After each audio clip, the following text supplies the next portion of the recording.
जी हाँ, गंगा की सौगंध के साथ अगर 5 साल पहले की बात करें, प्रधानमंत्री नरेंद्र मोदी ने कहा था, ना आया हूं ना भेजा गया हूं, मां गंगा ने बुलाया है। और अब एक बार फिर से वो यहां पर पहुंचे हैं, जबरदस्त समर्थन के लिए पहुंचे हैं। और तस्वीरें हम आपको दिखा रहे हैं। 5 साल पहले की बात है, काशी ने प्रधानमंत्री नरेंद्र मोदी को अपनाया था। और अब इन तस्वीरों को देखकर ऐसा लग रहा है कि प्रधानमंत्री नरेंद्र मोदी ने काशी को अपना बना लिया है। रोड शो बहुत तेजी से आगे बढ़ता हुआ, अब तो ये पावर शो माना जा सकता है। ये वाराणसी से हम आपको सीधी तस्वीरें दिखा रहे हैं और पल पल के अपडेट्स के लिए हमारी ये महा कवरेज जारी है। हमारे 3 सहयोगी लगातार हमारे साथ है।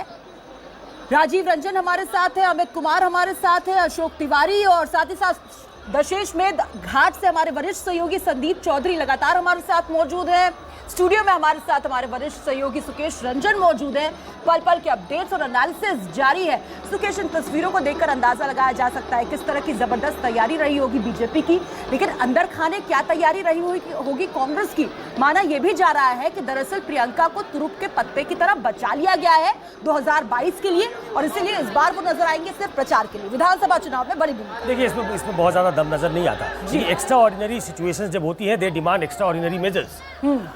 आप डाउन एंड आउट हैं, आप एक चैलेंजर के तौर पे वहां हो सकती थी। और ये ट्रायल बलून की तरह जो प्रियंका गांधी का नाम उछाला गया और उसके बाद सीधे उसको वापस ले लिया गया, ये तो बहुत अच्छा उनके लिए संदेश नहीं देता। एक ऐसे व्यक्ति को, अजय राय वहां बहुत ताकतवर व्यक्ति हैं, इसमें कोई डाउट नहीं है। शख्सियत नजर आ रही थी, अजय राय वहां ताकतवर व्यक्ति है। अगर प्रियंका गांधी को आप इन चर्चाओं में शामिल नहीं करते कि प्रियंका गांधी आने वाली है, तब बहुत बड़ी खबर नहीं बनती। लेकिन इन खबरों के बीच कि प्रियंका गांधी बार बार ये अपने लोगों से पूछती हैं, कार्यकर्ताओं से पूछती हैं कि मैं बनारस से चुनाव लड़ लूं क्या, और उसके बाद वो पीछे हट जाती हैं, तो वो मैसेज ठीक नहीं जाता। वो एक नैरेटिव क्रिएट करने का मौका देता है बीजेपी को कि पहले राहुल गांधी अमेठी छोड़कर वायनाड चले गए। अब वो एक स्ट्रैटेजी का हिस्सा हो सकता है, वो कैलकुलेटेड गेम प्लान हो सकता है, लेकिन बीजेपी की तरफ से, स्मृति ईरानी की तरफ से ये एक नैरेटिव बनाने की कोशिश हो गई कि आप अमेठी में चूंकि बहुत मुश्किल जीते थे पिछली बार, इसलिए वो एक सेफ सीट की तरफ चले गए। और प्रियंका गांधी के केस में भी यही होगा कि चूंकि वो नरेंद्र मोदी से मुकाबला नहीं कर सकती थी, उन्होंने अपना हार सेंस कर लिया और वो मैदान छोड़कर भाग गई। एक पॉलिटिकल पार्टी के लिए ये सिचुएशन अच्छी नहीं है कि जो आपका सबसे बड़ा चेहरा है, जिसमें लोगों में जिससे लोगों में उम्मीद नजर आ रही है, कम से कम कांग्रेसियों में तो नजर आती है कि प्रियंका आ गई है, वो सेव कर लेगी। तो ऐसे में उनके नाम को आगे बढ़ा के फिर पीछे हट जाना। दूसरी इंदिरा गांधी है, लेकिन शायद जब इस तरह की तस्वीरों का अंदेशा हो गया होगा तो रोक लिया गया होगा। राहुल गांधी से आखिरी वक्त तक हम बात कर रहे थे, वो यही कह रहे थे कि सस्पेंस बना रहेगा, तैयारी हमने कर ली है, फायदा क्या होगा, किस तरह की तैयारी होगी, ये हम आपको बताएंगे। नाम किसका फाइनलाइज हुआ है, और जब फाइनल हुए तो अजय राय, उन पर दाव लगाया गया। संदीप लगातार हमारे साथ मौजूद है। संदीप, इस वक्त किस तरह की तस्वीरें, क्योंकि 6:55 पर गंगा आरती भी होनी है। देखिए, यहाँ पर तैयारियां पूरी मुकम्मल हो चुकी हैं। रेड कार्पेट बिछ चुका है। सिद्धार्थनाथ सिंह उत्तर प्रदेश के मंत्री हैं, वो आ चुके हैं। डीएमके के एक वरिष्ठ नेता आ चुके हैं। लेकिन यहाँ पर खास बात कविता, और बहुत ही अहम बात मैं कह रहा हूँ, 6:30 बज गए हैं। 6:55 पर यहाँ गंगा आरती का समय नियत है। ये समय नहीं बदला जा सकता है। 6:55 पर गंगा आरती शुरू हो जाएगी। हमें जो जानकारी दी गई बीजेपी सूत्रों के मुताबिक, प्रधानमंत्री मोदी गंगा आरती से पहले खुद गंगा पूजा करने वाले थे लगभग 15 मिनट। तो सीधा अगर गणित लगाया जाए, प्रधानमंत्री मोदी को यहाँ 6:35 6:40 तक पहुँच जाना चाहिए। लेकिन यहाँ मैं हलचल दिखाऊंगा, जो पुलिस वाले तमाम मौजूद हैं, और इसी रास्ते से गदौलिया से प्रधानमंत्री मोदी दशाश्वमेध घाट पर एंटर करने वाले हैं। यहाँ अभी कोई ऐसी हलचल नहीं है, तो मुझे नहीं लगता कि प्रधानमंत्री मोदी अगले 10 मिनट के अंदर दशाश्वमेध घाट पहुंच पाएंगे। तो क्या वो गंगा पूजा खुद नहीं करेंगे, सीधा गंगा आरती में शरीक होंगे, ये भी देखने वाली बात होगी।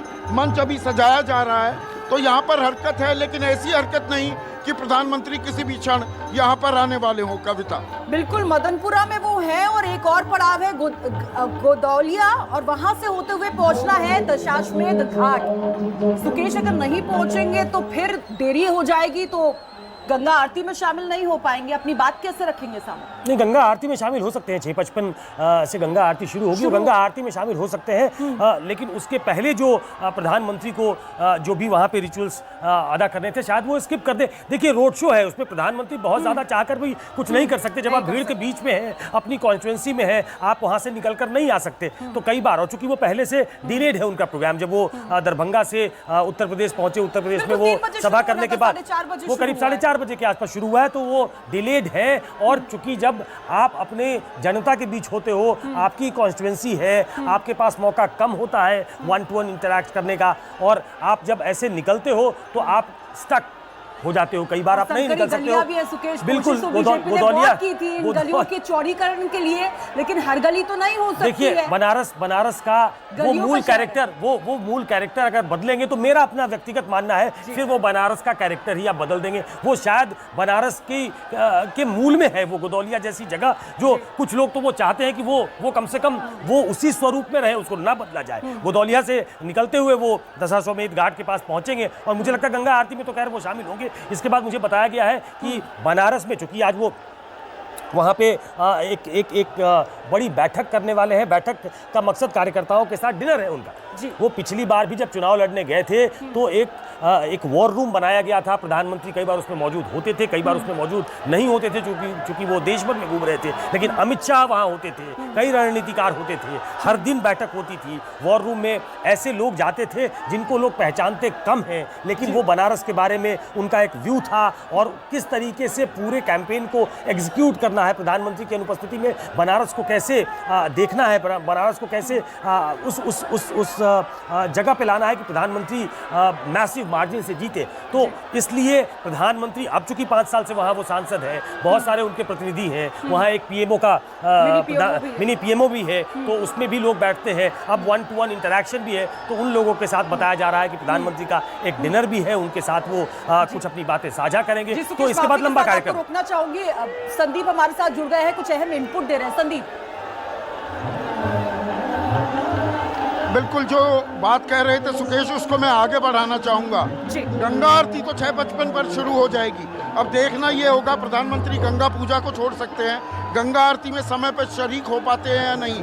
बनारसी मिजाज की जो बात कर रहे थे सुकेश, बनारस के लोग बड़े पढ़े लिखे भी होते हैं, इंटेलेक्चुअल्स भी होते हैं, लेकिन वो बड़े बेबाक भी होते हैं, मुंह फट भी होते हैं। बनारसी लोग इंतजार कर रहे हैं प्रधानमंत्री मोदी का, वो उनका अभिवादन करना चाहते हैं।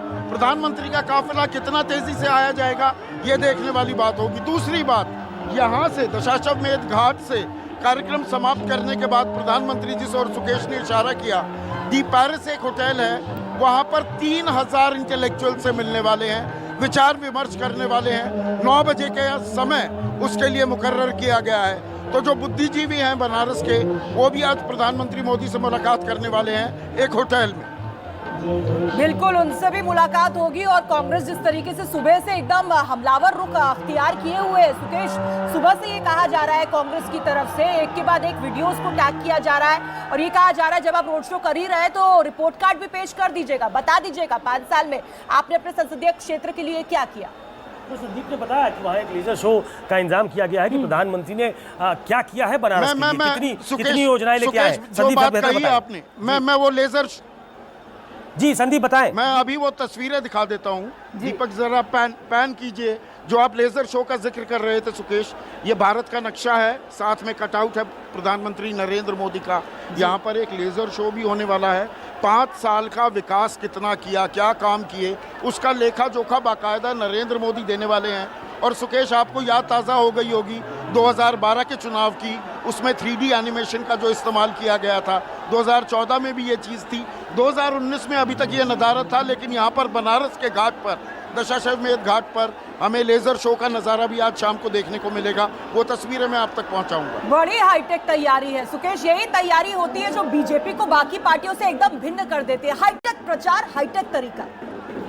ये आप बीजेपी के लिए 2014 से ये शुरू हुआ है, 2012 मतलब से केंद्रीय स्तर पे ये 2014 से शुरू हुआ है, लेकिन नरेंद्र मोदी इसका इस्तेमाल पहले से करते आ रहे हैं। वो एक टर्म कॉइन करते हैं, जैसे सबका साथ सबका विकास उन्होंने 2012 के पहले तैयार किया। देखिए, नरेंद्र मोदी ने अपने लिए टारगेट सेट किए रखे हैं। नरेंद्र मोदी जब गुजरात के मुख्यमंत्री थे वो इसको लाख मना कर सकते हैं, लेकिन एक पॉलिटिकल ऑब्जर्वर, एक पॉलिटिकल स्टूडेंट के तौर पे जब मैं देखता हूं गुजरात से उनकी दिल्ली तक की जर्नी, तो उसमें मैं कहीं ना कहीं पाता हूं कि वो अपने लिए नेक्स्ट टारगेट बना कर रखते हैं। उन्होंने सबका साथ सोना विकास, गुजराती में अगर मैं ठीक कह रहा हूं तो उसको ऐसे प्रोनाउंस करते हैं, सबका साथ सबका विकास, जो आज नारा है वो 2012 के पहले उन्होंने कॉइन किया था। और वो इसलिए किया था कि वो एक एक्सेप्टेबल, स्वीकार्य व्यक्तित्व बन सके राष्ट्रीय राजनीति के लिए, और उसके बाद उनकी मंशा थी कि वो दिल्ली की तरफ पूरे देश के सामने बिल्कुल। और जो गुजरात में बीजेपी की जो पॉलिटिकिंग की स्टाइल थी, जो नरेंद्र मोदी की टिपिकल स्टाइल है, अग्रेसिव पॉलिटिकिंग की स्टाइल है, अग्रेसिव कैंपेनिंग की स्टाइल है, अब वो बीजेपी का मूल चरित्र बन चुकी है। मुझे अच्छे से याद है, बीजेपी के एक बड़े नेता ने मुझे बताया कि जब स्टेट्स में चुनाव होते थे और वो कई बार प्रधानमंत्री वाजपेयी के पास जाते थे कि आपकी बड़ी मांग है, तो प्रधानमंत्री कहते थे कि नहीं, मैं 2 सभाएं से ज्यादा नहीं कर सकता हूं। नरेंद्र मोदी और अमित शाह की नियो बीजेपी में ये फर्क है कि वो इसको चैलेंज की तरह लेते हैं। चुनाव उनका कितने राज्यों में जाकर कितनी सभाएं करते हैं। 2015 में जब चुनाव हार गए बिहार का, बीजेपी हार गई, नरेंद्र मोदी हार गए चुनाव, व्यक्तिगत तौर पे लोगों ने कहा कि नरेंद्र मोदी की हार है ये, तो उन्होंने 30 से ज्यादा सभाएं की थी। तो लोगों ने कहा कि प्रधानमंत्री इसमें चेंजेस लाएंगे। तब भी मैंने कहा था कि ये नई बीजेपी है, ये नरेंद्र मोदी अमित शाह की बीजेपी है, वो फाइटर की तरह लड़ती है। वो चुनाव हारे या जीते, हर चुनाव उनके लिए नया होता है। वो नए जोशो खरोश के साथ जाते हैं, और तो पूरी ताकत के साथ लड़ते हैं, वो पूरी मोड में नहीं आते जैसे हमें कभी कांग्रेस नजर आ जाए। बिल्कुल नहीं। वो ये गुजरात से ट्रैवल करा के इसको राष्ट्रीय राजनीति का हिस्सा बना दिया है कि वो हम चुनाव जो है वो पूरी ताकत से लड़ेंगे, गंभीरता से लड़ेंगे, पूरे सघन प्रचार के साथ लड़ेंगे, पूरी हाईटेक टेक्नोलॉजी के साथ लड़ेंगे। वो और हर मौके को एक मेगा इवेंट में तब्दील कर देंगे और पूरा देश देखेगा किस तरह से होता है एक पार्टी का विकास। और पार्टी कहती है सबका विकास सबका साथ। छोटा सा ब्रेक, जल्द लौट रहे हैं। महाकवरेज लगातार जारी, आप बने रहिए सिर्फ न्यूज़ 24 के साथ। जी में जारी है प्रधानमंत्री नरेंद्र मोदी का भव्य रोड शो। एक बार फिर से रुक करेंगे दशाश्वमेध घाट से। हमारे वरिष्ठ सहयोगी संदीप चौधरी हमारे साथ जुड़े हुए हैं। Sandeep, over to you.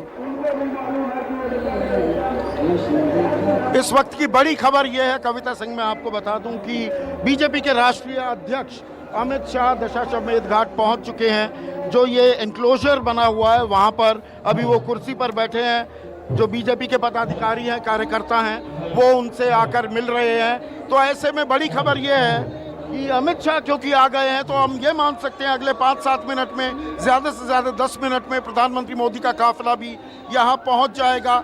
जो हम कयास लगा रहे थे 6:55 गंगा आरती का समय तय है, उससे पहले प्रधानमंत्री पहुंच पाएंगे या नहीं, अब लगता है कि पहुंच पाएंगे, क्योंकि अगवानी करने के लिए बीजेपी के राष्ट्रीय अध्यक्ष अमित शाह मौके पर पहुंच चुके हैं। और दूसरी बात, यहाँ पर जो ब्रेक में जाने से पहले आप सुकेश से चर्चा कर रही थी कि बीजेपी अग्रेसिव है, और अग्रेसिव होने की एक बानगी यहाँ भी देखने को मिल रही है कविता जी। पीछे आप देखेंगे यहाँ पर एक बोट शो भी चल रहा है, तमाम बोट्स आ गई हैं।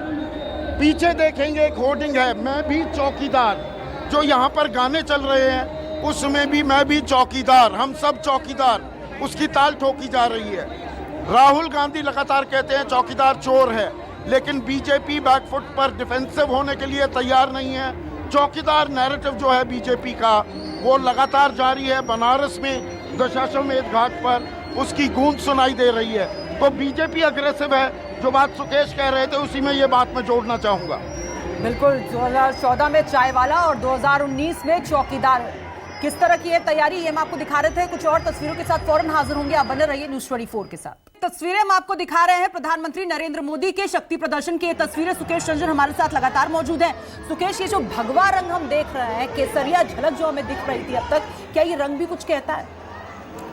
देखिए, ये प्रधानमंत्री का रोड शो जो है वो एक बड़ा एक पार्टी ने उसको एक ऐसा रूप दिया है कि एक भव्य रोड शो लगे, लेकिन इसमें आप ध्यान देके अगर देखें तो केसरिया साफा बांधे हुए, टोपी पहने हुए नजर आ रही है काशी। तो वो बीजेपी के ऐसे समर्थक, ऐसे कार्यकर्ता वहां हैं जो बिल्कुल प्रधानमंत्री के साथ हैं, और वो उस प्रधानमंत्री के साथ है जो 2014 में गुजरात से आया था, नया गंगा किनारे वाला बना था, जिनको गंगा मैया ने बुलाया था। आज वो प्रधानमंत्री हैं, उनको प्रधानमंत्री दोबारा बनाने के लिए वो सड़कों पे है। तो वो ज्यादा भीड़ जो आपको थोड़ी देर पहले हम अपने दर्शकों को दिखा रहे थे, उसमें आपने सही पकड़ा कि सरिया साफा वाले, वो बीजेपी की टोपी, बीजेपी का, और अमित शाह जिस बात का जिक्र कर रहे थे, बतौर सांसद, बतौर प्रधानमंत्री नरेंद्र मोदी ने काशी को पुरानी गर्मा एक बार फिर से लौटा दी है। लेकिन आज प्रधानमंत्री नरेंद्र मोदी क्या कहते हैं देखना बेहद अहम होगा। और उससे भी बड़ी बात यह होगी, कल जब नामांकन दाखिल करेंगे उसके बाद गेटवे होटल पर जब मीडिया से रूबरू होंगे तो किन बड़ी बातों का जिक्र होगा। छोटा सा ब्रेक, जल्द लौट रहे, महा कवरेज लगातार जारी है, बने रहिए न्यूज़ 24 के साथ।